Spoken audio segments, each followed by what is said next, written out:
আলাইকুম গাইজ, এই যে আমি ঈদ শপিংয়ে চলে আসলাম। এসে দেখি অনেক ভিড়, কোথাও বসার জায়গা নেই।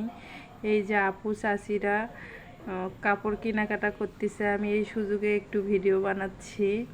এই যে খেলনার দোকান, মানে এই যে এখানে বাচ্চাদের কালেকশন বিনা পানি। এখানে সামনের দিকটা এই যে, মানে আমি কোথাও বসার জায়গা না পেয়ে আমি ঘুরে ঘুরে ভিডিও করতেছি। এটা খেলনার দোকান, এটা হচ্ছে কসমেটিক্সের দোকান। যে ইনি বলতেছে, আপু আমাদেরকে একটু ভিডিও করেন, আমরা একটু ভাইরাল যদি হই, আমাদের দোকানটা একটু দেখান। এই যে দেখালাম সুন্দর সুন্দর কালেকশন সব দোকানে। এটা বিনা পানি বাচ্চাদের কালেকশন আর ছেলেদের। এই যে এখানে অনেক প্রচুর খেলনা, বাচ্চারা দেখতেছে আর কান্নাকাটি করতেছে।